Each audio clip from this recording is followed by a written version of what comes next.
We did it. We finally made it to the first actual episode of Casual Yelling, or at least this was the episode recorded when everything was rebranded. Please enjoy an interview with the singer of the band Death Pose, Jason Thompson. We were both in the same music scene, like punk music scene in the late 90s, early 2000s. So you're going to get kind of a split between a talk about his current band and where we both came from. So this is really, really, really niche and broad at the same time. Like every episode of this show, enjoy.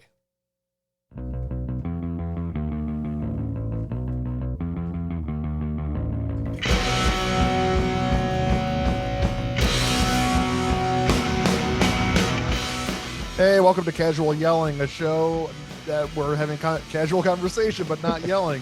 I'm Matt Elfring. This is a show that used to be called I Just Want to Talk to Friends, but then things on Substack happened, so now we're on Patreon. I already said I'm Matt Elfring. Today, someone I've known for quite a long while who's doing the same thing, but on a much higher level. Please say hello to Jason Thompson. How are you, sir? Hey there, I'm doing very well. And yeah, I've tried to like quantify how long we've known each other, and it's both exciting and depressing. Didn't know we've been around that long. There are people listening right now that like we've known each other longer than they've been alive. Right. A lot Very much so. Adults that have known.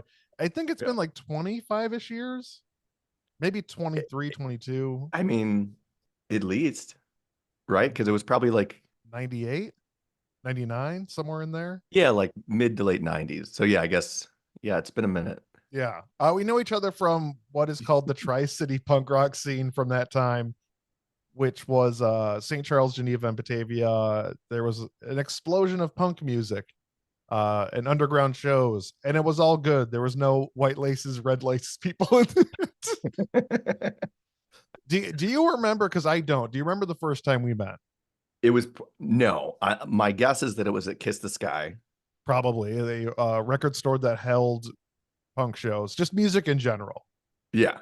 So I would say it was either Kiss the Sky Records in Batavia, now again in Batavia because they moved to Geneva and then back to Batavia, or it was like a Small Town Skates show. Which Small Town Skates. It was probably more. So Small Town Skates was a very small skateboard shop, St. Charles, Illinois, that the owner there, Jay, would just like, we were there buying whatever wheels. I was a terrible skateboarder. Yes, I basically same. owned a skateboard.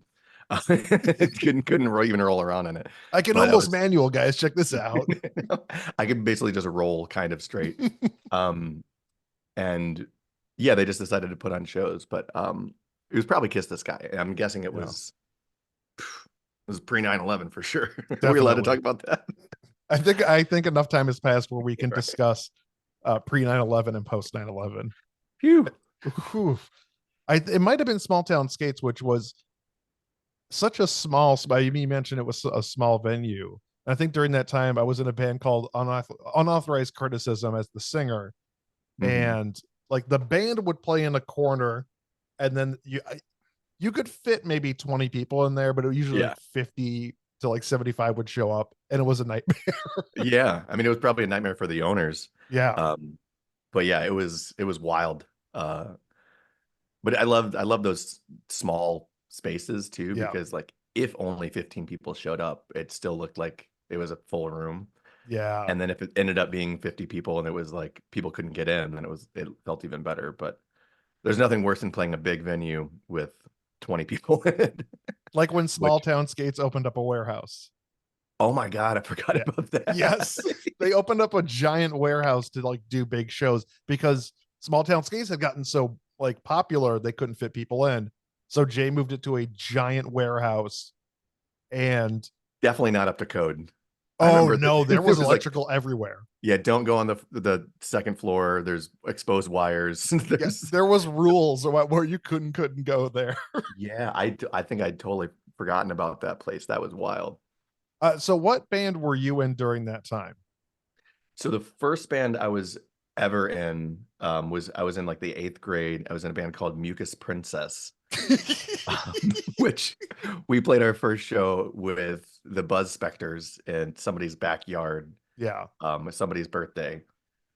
The first band that actually like played multiple shows was Toxic Crusaders. Yes.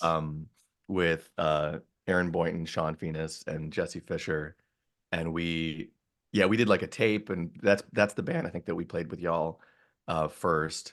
And actually, I have like I like always buy and sell musical gear, and I Yeah. rarely hold on to single pieces for very long. But this guitar here is the first guitar I ever owned. So this was the one that I would play like everything with.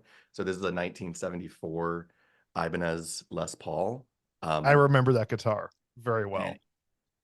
I got it, or my folks got it for me because it was like super cheap at what was that record store or that music store by Discs and Dats in Charles? Oh, I do not remember. Anyway, it doesn't matter the name, but got it there, and I've just never gotten rid of it, and it ended up being a very nice collector's guitar. Yeah, like I have my bass right back there, which was my first bass. Like I can't get rid of it. Yeah. Like there's memories buried within there, even if the memories were bad because I was a terrible bassist and singer. Right. I mean, you heard me play guitar 25 years ago. It wasn't good. It wasn't good. We all knew power chords. I barely knew them, but yes, I knew they existed. It's But yeah, I was in Toxic Crusaders, and then we went through a phase of like we were doing like really shitty, like I don't want to call it crust punk, but it was like bratty pop punk type stuff. But your cover of House of the Rising Sun was like really good. That I think that was like the point where like, well, maybe we should do a different style. Let's rip off AFI for a while. So then we ripped off AFI for a while and had a blast doing that. And then eventually we were like, let's rip off At the Drive-In. So then we changed our name to Niagara Fell. But it was just a different, every few months was an exercise in stealing from other musicians. See, I never got to that. Like I was always jealous of, not in a negative way, but jealous of like people like you, Eric Hutchins, who I like play D&D with every Tuesday. Oh, nice. Dave Jones, who was in Vicious Canids, which was like the band, I guess. Yeah. Mikey Bellick in Diuretics Rhythm Twits, who I also see all the time now. That's what I haven't seen him in ages. I'd love to see him. Yeah, like there's still a community of like all of us that played music together, that play D&D together. That's awesome. Yeah, So I see everybody. Yeah, because we're all just in our 40s or late 30s and still, well, you're still playing music. The rest of us, I guess I still play music. I still play drums like with a bunch of friends, and we're on ukuleles and trumpet. You still play music. We're all still playing music. It's just you're probably smarter about it, and I'm just losing money doing it. So we're not playing. Like Mikey and Will Ash, who I was in a bunch of bands with, and his wife, like they still go and play the shows. But as the drummer, I'm like, no, I'm not hauling gear anywhere. I'll play with you guys for band practice, but I can't do this anymore. Yeah, my back hurts. My knees are completely shot. So when I'm hitting like the bass pedal, I'm just like, oh, every single time. Like this sucks. It's funny. I could never play drums. I tried, but my brain connecting my limbs together just never worked. I've tried to explain it to people, and it's like you have to, your arms and legs are synced, but at the same time they're completely chaotic and like just moving around, and then also your wrists are doing weird things. I have a lot of respect for anyone that can play drums at all, and I'm garbage for sure. That is a very challenging instrument for me. But you're still playing music. You just got back from a tour from Europe with, I'm assuming, Death Pose. Yeah, actually, it was a U.S. tour. So we're doing Europe in the spring. Okay. But we did, so it's my band Death Pose. It's like a hardcore-ish noise rock, punk adjacent kind of band. And it was like a week and a half where we started on the East Coast and did, I think it was 10 shows in total with one or two drive days. And it was with Local H, which, that's ridiculous. Grew up listening to them, and, but yeah, we became friends with them over the past couple years. So it was wild. Like if we were to go on tour by ourselves, like we just released our first album like a month and a half ago or 2 months ago now. like if we were to go out by ourselves, it would be very small crowds, and that'd be fine. Like, that's kind of what it would be. Like if we're going to be playing in Washington, D.C., we've never played there before. Of course, it's going to be a small crowd, but playing with them, it was like That's a bananas. boost.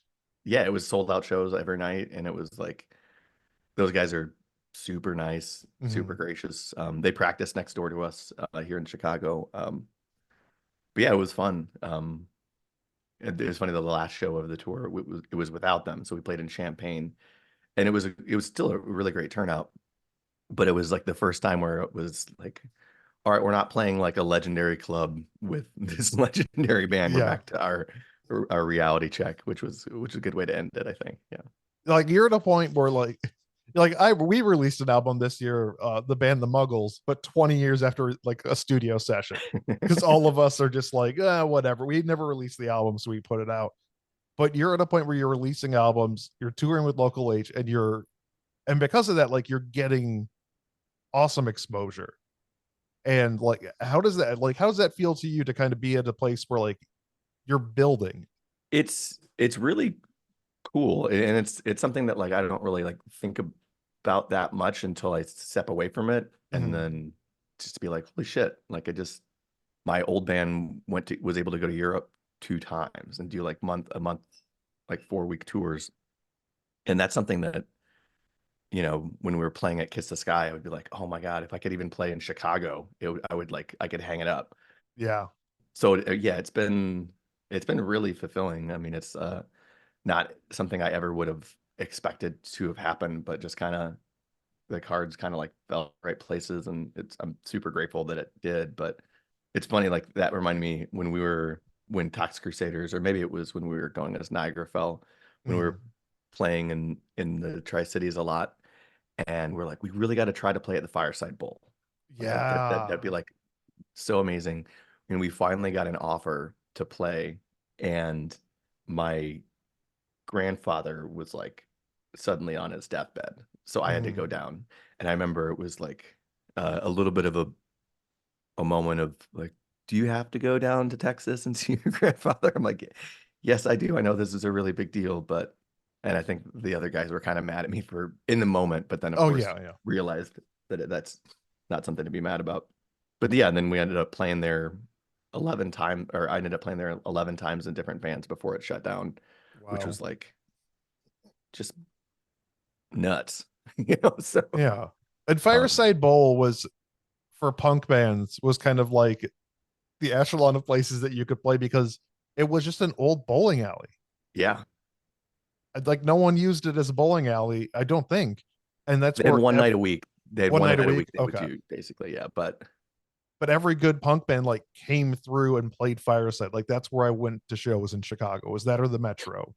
yeah, and it was wild. Like looking back, and I was talking about this when we were driving on this tour, like looking back at like the show sheets that Brian Peterson would write up for every month, every band that was playing every night, and it would be like Slapstick opening a show, or like Alkaline Trios first, like Rise Against playing on a Tuesday night, things like that. And it's like, I remember like just recently seeing somebody comment on a Facebook post where somebody shared that, and they're like, oh man, it'd be so great to see so like such and such band at such a small venue. I'm like, well, the only way to do that is to go to shows now when you can, but then because like the next Rise Against is playing right probably somewhere, Yeah, exactly. But at the same time, I'm 41 years old and I'm not going to leave my house. Yeah. The only way to see those bands is go back in a time machine. Right. Yeah. Like if you didn't see Apocalypse Hoboken break up on stage, then you missed out at least once. Because I think they broke up. They broke up at like 3 shows I went to, including the Metro, which was the funniest one because they just stopped playing 10 minutes in. I think was that one of the winter, like the winter class, like the Blue Meanies winter classic ones or whatever they called them. Maybe it was Catch 22, who was on every single show I think I went to back then. And maybe I think 10-Foot Pole, who I was they were headlining, which is weird to say. 10-Foot Pole was headlining a show. Yeah, because they were just they come and then they just disappeared. That is a sign of the times for sure. Yeah, Like Fireside Bowl, it's like Dillinger 4 is coming, and they continue to put out music, but you completely, forget about the band, even if they were your favorite. Where's the I'll step away from Death Pose and go back to the punk stuff from back. Where was the worst show? Like, what was the worst venue? Not the worst show, but what venue stands out and you're just like, why am I doing this? I played some weird houses where it would be like, hey, we're Yes. doing like it, but because it wasn't we're like, oh, sick, a house show, but it ended up being someone's backyard, and for Yeah. like, and they're like, all right, we got to stop and cut the cake, kind of thing. And it wasn't like friends hanging out; it was like somebody that we didn't know having a party. The weirdest that I can't even remember what it was like inside the venue, but Hanson Baking Company. Do you remember them? They were Yeah. like a bread company in Geneva. Was like, yeah, we'll put on shows. And we're like, are you sure? So I remember playing at least one show at Hanson, and it could have been great, but it was just the weirdest. Like, oh, come see us at this bread store. Like, Maybe you'll buy some bread after you play some really loud, really loud music with all of the swearing in it. right. Well, actually, probably the worst show, and I hope these people don't listen to your podcast, but like there was a show that I played at a friend of a friend's backyard, and it was his birthday, and he Oh asked me no, to this play. might be me. No, no, it wasn't you. Okay. No, it was somebody that I can't even. He was a big Blink 182 fan. Okay. And I only knew a couple of their songs, but he was like, "Oh, it's my new band that I'm just starting. I want you to play bass." And it might have been like, remember, I mean, this was so long ago, but it was this dude's backyard, and he wanted to sing and play guitar, and he called his band Wink, like Oh instead of god. Blink. Yeah. And I didn't get it at the time. I was like, all right. And then we played, I think it was three Blink 182 covers, and then that was it. And it was clearly a party where he just wanted to like hook up with girls. I got the vibe Yeah. at least. And Yeah. I was just kind of there like, all right, well, I'm gonna go home. Like backyard shows were such a huge part of that scene because there was only like 5 venues to play. Yeah. So Yeah. it's like I'll mention this name because it doesn't matter, but Charlie Worthley would put on shows in his backyard and he had like 13 bands play. Timmy Olsen, same thing. Hi Mm-hmm. Timmy, because I know you actually listen. Timmy Palooza. This girl Riley that lived down the block from me, like that's the first time I saw Vicious Knids, which Eric Hutchins was singing. Yeah. It was like TTFN. I believe you all were there too. I'm sure. Yeah. I mean, if it was at Riley's house too, we would always, yeah. Yeah, it was in the It's like Riley and basement. Anna and all that. Yeah. Oh yeah, that group. Yeah. Like always hosting punk shows like in the Katie. house. Yeah.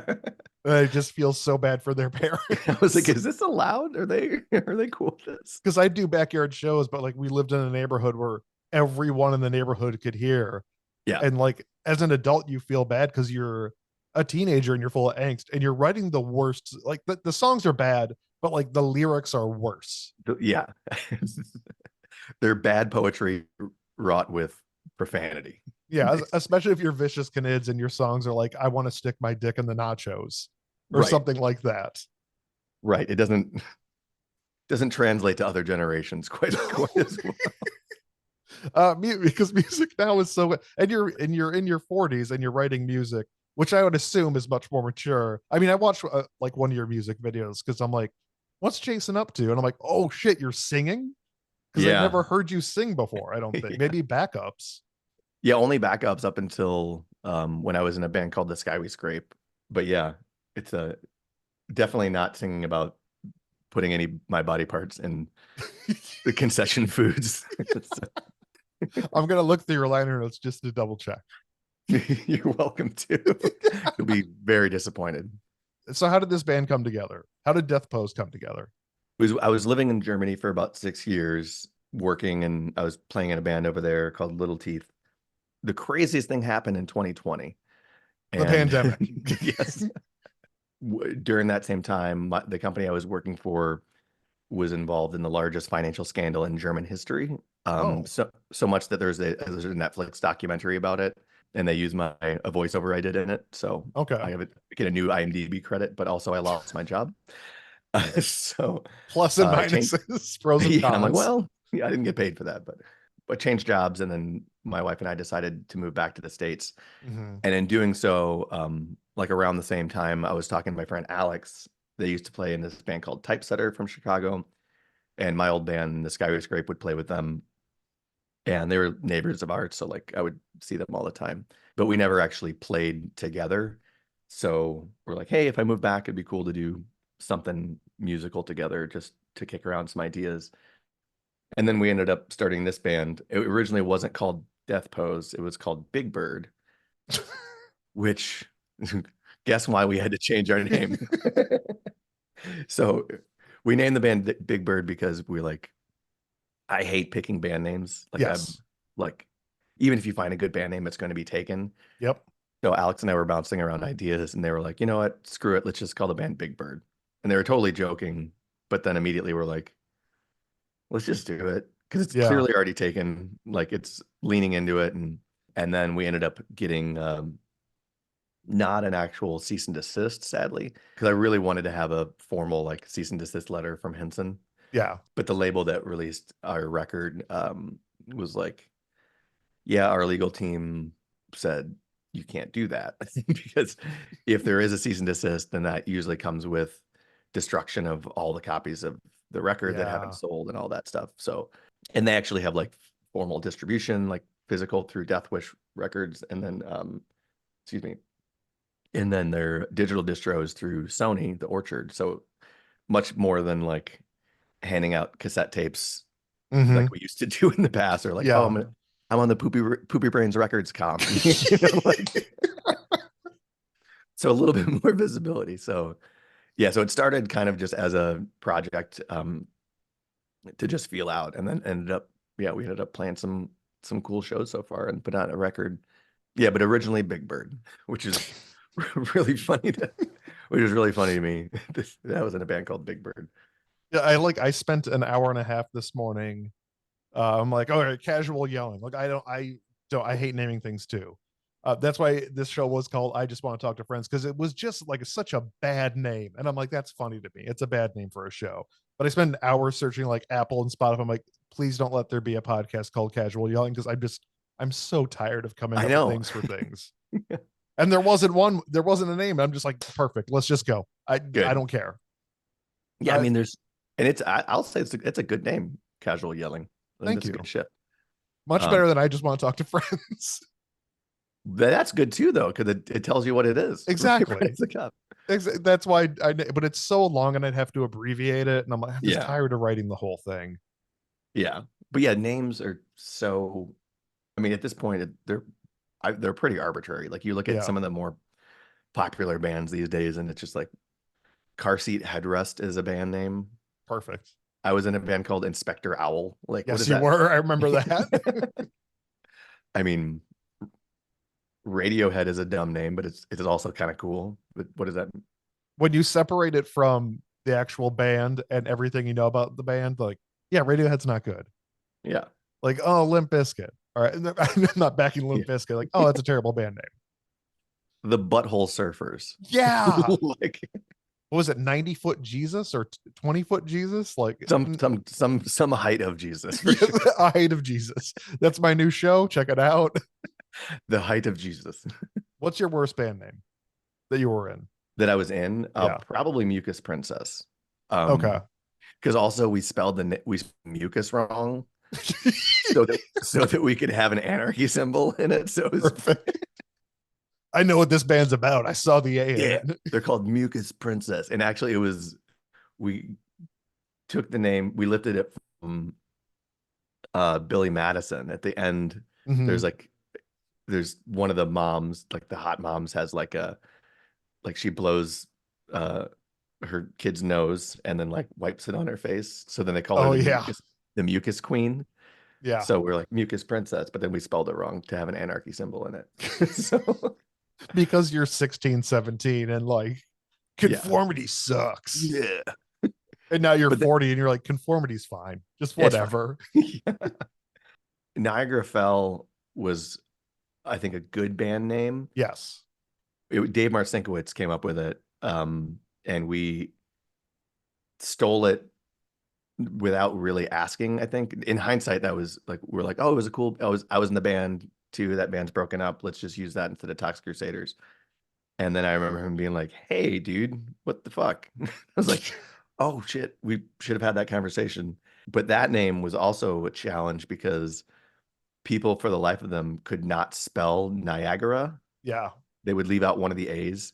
So Yes. whenever we were doing like any kind of interview or like on the radio, which would be like the college radio in Naperville or whatever, it'd be Yeah, we like, were all played on that, which was yeah, awesome. but we'd have to like, we're Niagara Fell, Niagara so you take up 10 seconds spelling your band name when really it's like, just call yourselves 20-foot Jesus and you're fine. And the people listening are probably like, why are they spelling their band name? That's kind of pompous. Do they think we're dumb? Well, considering everybody's misspelling the band name, I don't think you're Yeah. dumb. I think you're just going to misspell it. Right. Yeah, that radio station was awesome because it was the college radio station, and there was Yeah. a certain time where they would just play local bands. And if you had a CD, most likely you're going to get played on it, Yeah. which was like you'd reach a new audience, which is almost impossible to do in the Tri-Cities Yeah. because you're playing to the same 20 people at every show. Right. Like they'll keep coming, or if like somebody new moves into town, then you're like, oh, we got a new fan. Yeah. Come to this backyard show. Right. But then there were bands like Mount St. Helens. They were like probably the most legitimate band, I would say, like in terms of being a real band Yeah. back in the day. And they would play at that radio station too. And that's a band that I missed. They were very good. I think very ahead of their time. But Yeah. what was the worst band name that you were in? This is so easy. It was my second band where I was just playing bass, and then I eventually became the singer. We were called DNR, and like you'd think like, oh, do not resuscitate, like cool metal band name, but it stood for Dr. Nick Riviera from The Simpsons. No idea what we're doing. We were so bad. And then when I took over, after our two singers left, because we had two singers, why not? Of course. I would write the worst songs. Like I am not a songwriter. I am barely a singer at that point in time. And it's so embarrassing to think back. I have every notebook cause I write in notebooks. I'm like a writer. Yeah. But I have every notebook I've ever written, and one of them just says DNR on the logo or on the front. And I'm like, I look through it and be like, holy shit. Like you were very bad at music. Yeah. And continue to be very bad at music. Yeah, it's always kind of cringy looking through old notebooks of lyrics or ideas, or like high school poetry when you're so, at least for me, when it was like, I'm so deep and I read it, I'm like, this is the dumbest thing I've ever written. Yeah. It's kind of like revisiting, like when you go through on like Facebook, it's like memories, and you'll see something you posted like 14 years ago. Mm-hmm. And it's just like, ugh. What was I thinking? Yeah, I'm gonna scrub the past and delete that. I used to have I called it, and this is in high school. I called it my quote unquote Bible, and I would just write like scathing editorial type things about like doctors are bad because I was going through having epilepsy. And continue to have epilepsy, but I'm just like, doctors just want your money. And I remember finding it and going through it, and I'm just like, we are tearing this up. And like, I don't care if it's like my first writing, like gone forever. I don't need that as part of my lineage or my I want no one to find this ever. right. No one. I saw I keep going back to Death Boat. We keep jumping around because I feel like that's fun to remember the awful past and learn, but it's more about learning, Life is a highway. Yeah. I wrote that. I wrote Welcome to Margaritaville, so I understand. Yeah. Pina Colada Berg, but yeah. What was the transition for you, like from being guitarist and backup vocal to being the mainstay and just being a singer for a band? So I would always play either guitar, bass in bands and just do backing vocals. But I would like in high school, I was in like choir, like I was in jazz choir and varsity choir and all that. So I enjoyed singing when I joined this band that I was in for like almost 10 years. Couldn't be that long. We'll say 8 years, called The Sky We Scrape. It was an existing band and they were looking for a singer and guitarist.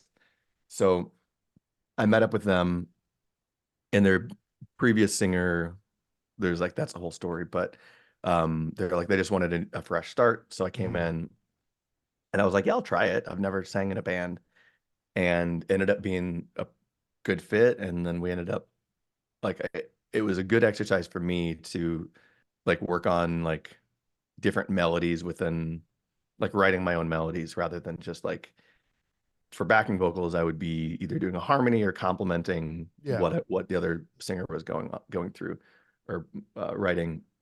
But with the Skyway Scrape, it was more about like true writing. So I would always write lyrics and vocals after the core music was done.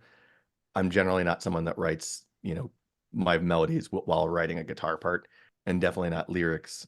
So that whole band, and we put out one full length on a label called Paper and Plastic, which was Vinny from Less Than Jake's label. So that was amazing to do. And like, Matt Anderson and all them, like they're all homies. And that was the band that ended up going to Europe a couple times. And then once that band broke up, I moved to Germany, and our other guitarist moved to California. He's still there. And so then I kind of took a break from singing, like lead singing in a band, and I was singing backing vocals for another band called Little Teeth in Germany, and that was awesome. But then coming back, it was the discussion of like, do I go back to singing or screaming or yelling or whatever you want to call it, casual yelling, yes. And I was like, well, I haven't done it in a long time. I don't know if my voice could do that, especially something that's much more aggressive. But I ended up I was like, well, part of it is like, I think I have like moderate to severe control issues. So like, I like to know how things are being, like having a plan for everything, and making myself the vocalist it was a discussion, of course, with the rest of the band, but it just made it easier because the other alternative was to bring somebody new in that would be just singing, like not playing guitar or anything. And bring in a new person that I don't already know, or, whatever, was just a little unknown and scary to me. So I was like, I'm just going to do it. And then I ended up doing it, and it so far has worked out. I mean, I enjoy doing it. The one challenging part about it would be like on tour, I'm not used to doing it so often, like day after day for that much. And then also, talking to people for hours, and, before and after at the merch table and whatever, and then abusing your body afterwards in different ways, and then driving, however many hours. So it takes a toll on your throat. Yeah. So that was not really the answer to the question, but just that is the answer to the question. You're describing the experience and what you have to face afterwards, because I'll give you like podcasting. Like I'll do this show, but I'm booked before and after on other people's shows.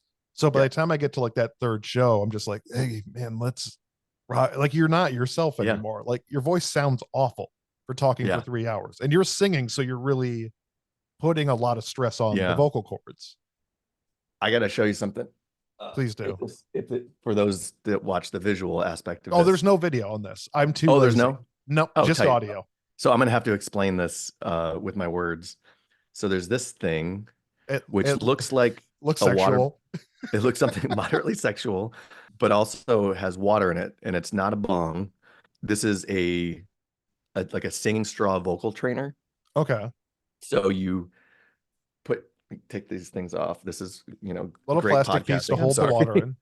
But there's basically 2 straws in the top. It's a slushy looking bottle. That look like could be inserted somewhere in your body. I mean, it is inserted somewhere, just not where you think. That's what I was saying. What were you saying? Like, because it looks like an old Coke bottle, and like just the way it's formed and the color of it, I'm immediately like, not immediately because I know it's not what it is, but like you could mistake it for some sort of sexual toy. Sure. Yeah. But anyway, yeah, there's this tube and like it causes reverse pressure that theoretically, I think maybe it's been proven, massages your vocal cords because it Okay. causes pressure back up. So I got this just after tour. I actually ordered it on tour, and it's something you just do vocal exercises like scales and humming and all that. And it's really great for people that are, that talk all day long or that sing. So that's something I've been doing more proactively to, you know, treat my quote unquote instrument a little bit better. Yeah. But yeah, it's hard. And then also like for work, I'm sitting in the same chair talking most of the day with either to clients or to colleagues or to friends, So I get it. It can be a real throat slasher. Yes. Yeah. Or doing interviews because I saw people, I saw like, I think on numerous websites, you were doing interviews as well. Yeah. How, I don't want to say weird, but it is weird to be interviewed. I mean, you're being interviewed now, but it's a completely different, This is different. Yeah, this this is is talking to an old different. friend. Yeah, exactly. Exactly. But when you're in that kind of being interviewed headspace, first of all, do you have essentially PR training, which is a super real thing that I had to go Mhm. through too. But secondly, like that someone is invested in what you're doing. Does that feel weird? Yes, both things are yes. So first and foremost, I like a lot of people have a varying degree of imposter syndrome in everything Yeah. that I do. I think that's not unique to myself or to to anyone like us. So that's always weird for someone to like be interested at all in something that I did or in the album we just put out or whatever. So on the part of this release cycle that Death Pose did, like we've been doing interviews. A lot of those are written, but a good amount of those are podcasts or Mhm. video interviews. And it is strange. It's also very strange when people from like someone from like Germany or the Netherlands or Colorado even will like ask questions that are more in depth about like lyrics than I would have ever thought of. So Yeah. that's always like jarring, but also very cool. But the earlier question about like any kind of PR training and interview training and stuff like that, I did some of that when I was at the company that's now defunct in Germany, because my role there, I was the lead creative director for like global brand stuff and Mhm. within the marketing department. So part of my job was to go to different offices around the world and present about the brand changes and give some interviews and like basically talk nonstop. And part of the reason why I was there was because I was a native English speaker that Mhm. was also a creative director. So it was like it felt a little bit less, a little bit more disarming, I guess, or a little bit less aggressive Yeah. than having a German speaker with a a very fluent English speaker, but with a heavy German accent. It's when you're going to Brazil, like I would go to our office in Sao Paulo, Brazil, and they were very much like, we don't want to be taken over by this large German corporation. And then they just see me, who's kind of a doofus, but like, like they were like this office told me afterwards, they were legitimately concerned that they were going to have to come in like wearing suits all the time and then it was going to be super straight laced. And then I walk in covered in tattoos and, you know, weird piercings and, a shitty beard. And they're like, okay, we're safe. So that was helpful. But yeah, the PR training stuff was something that I had to do a little bit of. And then I ended up having to like, I was, it got to a point where I wasn't allowed to talk to the press. So when this whole you got to look this up, man, it's nuts. The company had 1.8 or maybe it was 1.9 billion with a B euros that were like just gone overnight. So Oh, jeez. defrauding million like that I don't know about millions, but thousands of investors, board of directors, all this stuff. The CEO is still on trial. He's been on trial for like two and a half years. Wow. The COO is like fucked off and he's living in like Belarus or Dubai or something like that. And it's been proven that he was like legitimately a Russian double agent. So What? like, yeah, it's bananas. So with that, like there was a police raid in Singapore the day before I arrived in the Singapore office to like Mhm. do the same thing I do. So of course I get there and they're like, no one was talking to anybody. There was a dead silent room, super tense because there was just a police raid. And the meetings I was supposed to have, I was supposed to do like presentations and whatnot. Nothing, like everything got canceled. So basically I just got like a cool trip to Singapore for a few days. Um, but when I landed back in Germany, we're really glad that you made it back safely. I'm like, yeah, me too. It was a great trip. They're like, no, we were informed while you were there that anyone with a director title or above Mhm. could be indefinitely detained by the Singapore government. What? I was like, what?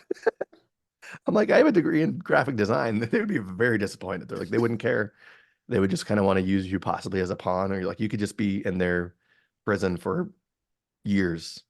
So you're not allowed to go back. You're not allowed to talk to anybody. I was like, all right, jeez. Does this prison need like a really nice logo? Because I can help you with that. Right. What's their color palette? I can really, help with that. The kerning on their sign is a little off. I'm gonna go back now, back to the olden days. Yeah. Uh, I will cut names out and I will cut band names out, but I want to know about your worst band practice ever, Oh, or worst band you were in ever. Again, cutting out things because I don't want anybody to. yeah, because probably these folks will probably listen to this. Worst band practice ever. I mean, there were a lot. I think the one that like sticks with me, which isn't like a poke at anybody specifically. I can even use the old band name. I think it was either Mucus Princess or it was Tox Crusaders early on. Mhm. And we were supposed to be playing, or we were supposed to be trying out for like the Geneva High School, which is where we went to high school, or I did, the Geneva High School talent show. And I can't remember what song we said we were gonna try it out with. And then like the night before, I'll say his name if I'm he gonna listens to redact. I'm redacting all names. That I'm redacting it. Redacting. Redacted. this. Anyway, uh, he decided he wanted to play a completely different song for the talent show Mhm. or for the audition. And I remember just like none of us were prepared, but like we ended up doing it and it wasn't good. So that was like a very late minute or last minute shift that didn't go well. But then there were other practices where like the I would be in not even just one band, but it's happened a couple times where like you're writing or you're practicing for a show or whatever, and tensions just get hot and like the band like legitimately breaks up Yeah. in the room. And then, you walk outside and you cool off and then you're like, all right, we're not really going to break up. And then you go back in, and then it'll happen again a few months later. Yeah. And that kind of thing has happened, knock on wood, not with my current band, but with I would say a lot of my previous bands were just because I'll call it art. Like art can be very personal. Yeah. Even if you're playing 3-chord punk rock, like Yeah. you're putting a lot of yourself into it. So like there's a lot of validity to like feeling strong about what you're doing. And when someone questions that or calls it stupid or like for you, like writing lyrics, like that's a super personal thing. And if someone, I'm sure I've had over the years, like people questioning lyrics or trying to like rewrite parts of songs that I've written. And that's a big hard no for me. Like that's Yeah. one thing, like so I'm sure there's been moments where I've been kind of a dick where it's like, I can rewrite it, but I'm going to rewrite it. Like this is my perspective and this is my story I'm telling. Mhm.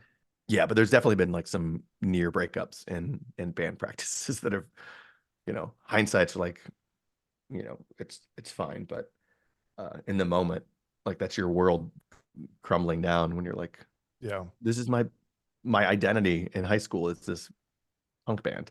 Yeah. But you're also like, when you're a teenager, like your emotions are just bleh, all over the place. Oh yeah. So that's going to happen. There's no Yeah. way to stop that. Especially when there's like 3 to 5 of you in a room. 3 to 5 guys in a room is as a teenager is the worst. It's a bad idea. It's just all over bad idea. And it smells terrible. Always smells terrible. Yeah. I'll tell you this. I will redact things. I was in briefly. We had one band practice with, you remember the band? Yeah. The singer wanted to be in a band with me, and I'd never understood why. I'm like, I'm a terrible bassist. I'm not a good like singer. But he wanted to be in a band with me. So I went to his house and I found out first he was like a rich kid, which that's fine. But like he had such a nice drum set, basses all over the wall, guitars all over the wall. And I was confused because I'm playing like hand-me-down basses, like drum sets that were made of 6 different drum sets. Yeah. You're like, they're supposed to match? What the hell? Yeah, I was so confused because like I'm getting stuff from like secondhand stores. Yeah. And he started writing a song. He's like, man, I got these lyrics and they are just gonna be banging. You're gonna love to sing this. I'm like, okay. He's like, let me play it for you first. I'm like, all right, cool. And the lyrics are what I remember, and they are stuck in my head forever. It was, I want to rock, I want to play, I want to rock so hard today. And immediately I'm like, no, dude, no, I can't. I just, we don't mesh, and I think that's bad. If Death Pose wants to use that, you're like, that's bad, and you should feel bad for writing that. Like, I'm a guy that wrote a song called Slutty Brought Us Pizza about our friend named Slutty. And that's better than that. And I've written some of the worst songs in the world. oh my God.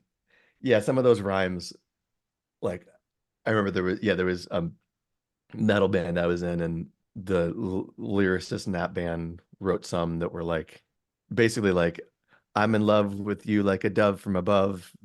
You know, like that kind of rhyming where Yeah. Oh, buddy boy. It's so hard to write lyrics though. It's impossible because it's art. You're trying to put your own personality into it. You're trying to put personal experiences into it because that's where the best art comes from. Yeah. And it doesn't always work.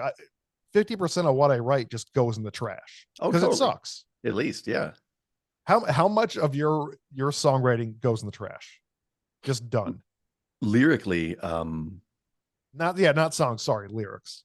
Yeah, lyrically I would say at least half. Like like with any given song, I'll we with Death Pose and with This Guy We Scrape, we would write music first, and then we get kind of that structure locked, and then I would use that as a framework to build out sections and like what the quote unquote dramatic arc of whatever narrative would be, like to use that as like the guardrails.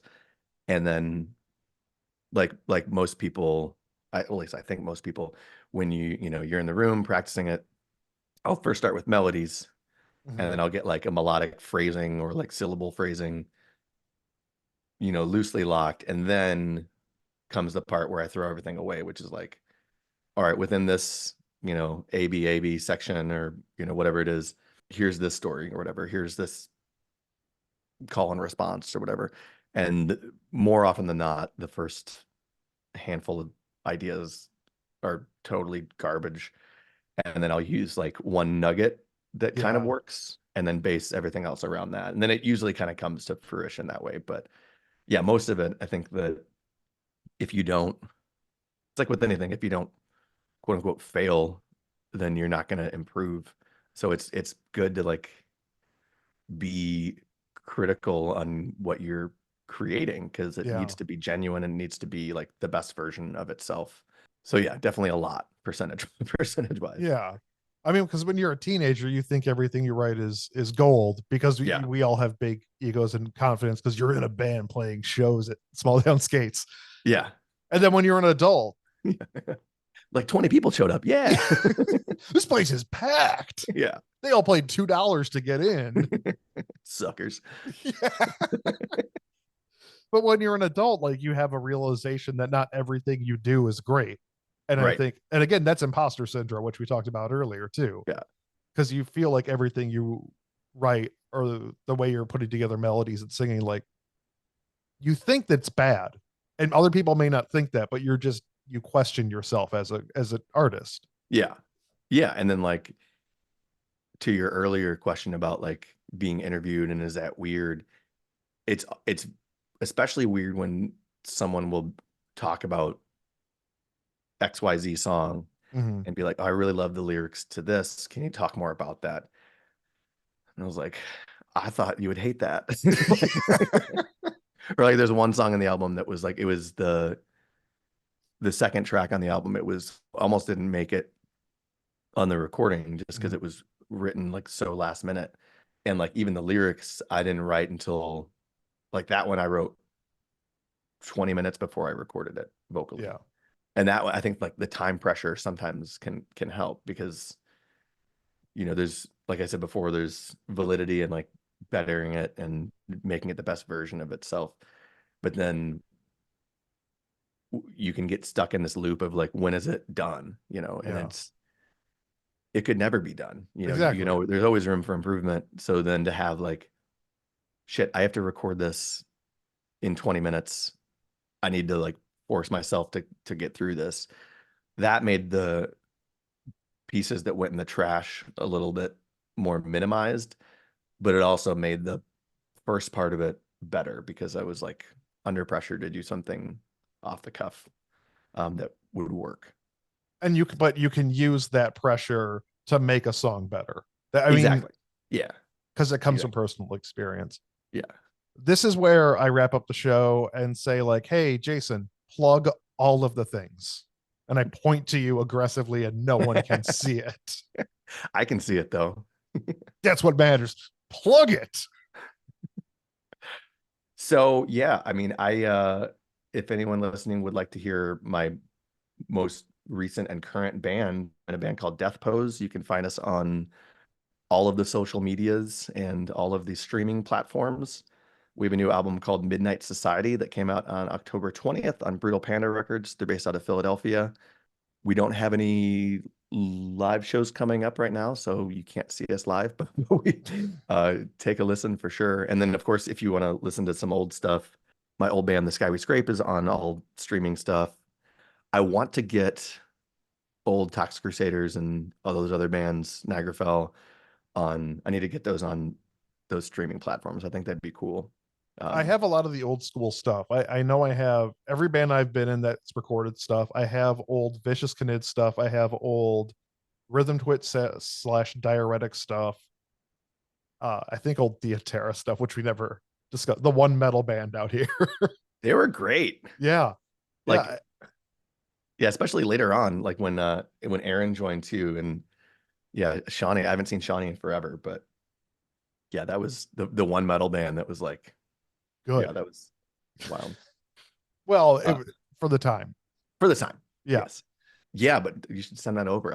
I can collect that or I've been trying to actually, keep track of all that old stuff because like it's just lost media at this time. yeah.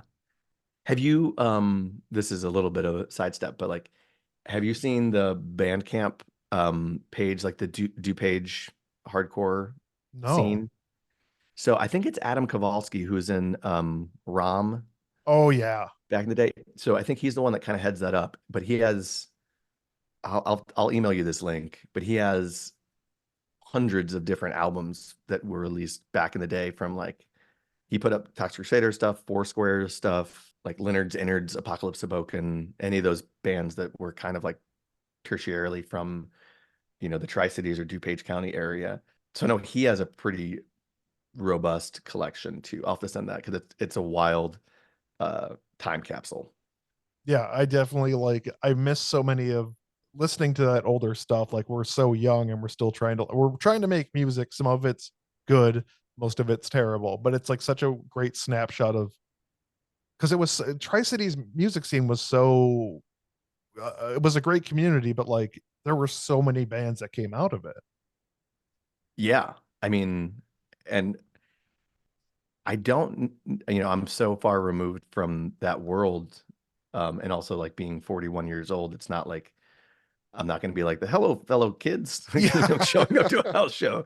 So I hope that there's still a music scene, like with like the high school folks and whatnot. But I think that one of the cool things about like what, what we all did back then was it was true DIY. Yeah. Like our friends collectively, like we would put on these shows. We would like, have backyard shows, basement shows. Kiss the Sky was huge for all of our bands, I know. And like also just like build a community and to build a scene, like which that word can be kind of lame, I guess, but it's like it truly was like its thing where you would know, let's go see some cool bands at Kiss the Sky or Small Town or this this bakery, whatever. Or Legends of London. Do you remember when that Doc Martin store, Legends of London, was downtown Geneva? No. They did like a handful of shows there, and it was like you're playing at a shoe store. So yeah. I do remember the shoe store. I just didn't know there were shows there. Yeah, I think we might have done just one. Maybe it was only one, but I think it was like, I'm sure it was Tox Crusaders, Hawaii Five-O's, Vicious Kids. It was probably like the core group. Yeah, but also making flyers. Making flyers was such like my favorite part of every show because you would just go to a copying store and just paste together a bunch of things you got from a magazine and then just write on it like, we're playing this weekend.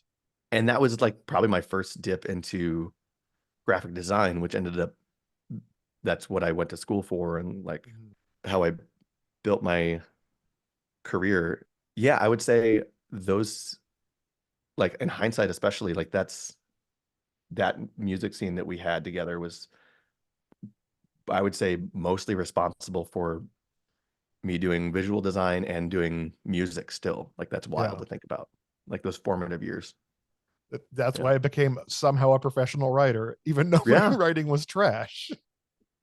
It was. Now it's not. I mean, like my music was trash. People like it and pay for it now, which is the same thing with you. Yeah, you suckers. Like we get paid to like do the things we were the worst at as teenagers. Yeah, but you put in the hours and then it comes out the other side. Yeah. Thank you for coming on. And Death Pose. Also, you have a music video too, which was just so weird. Like not weird in a bad way, but like, oh, Jason's singing. Like I know him. We did shows. Like it's just so it's so weird. It's probably like moderately shocking.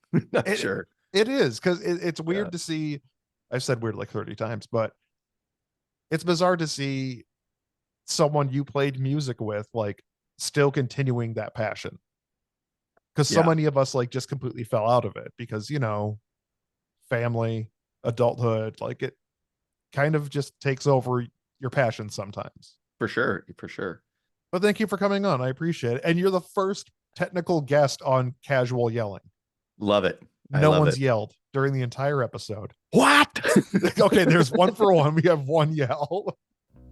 Thank you, Jason, for coming on. Weird trip down memory lane while also talking about Jason's current venture with Death Pose. I really appreciate him coming on. We haven't talked in like 20 years. We mentioned the Tri-Cities music scene, DuPage music scene, also King County music scene. This all takes place in Illinois. It was a fantastic time to learn how to be a musician, even though we were in our late teens, early 20s at this point.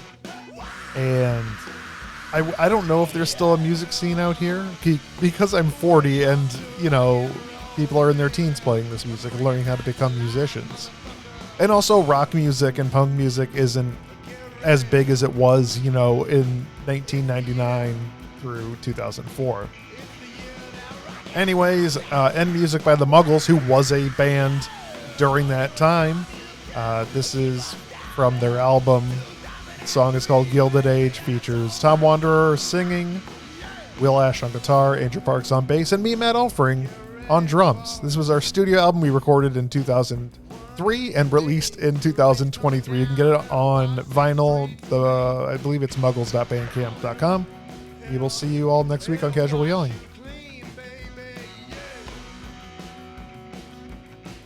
Feedback is just my guitar.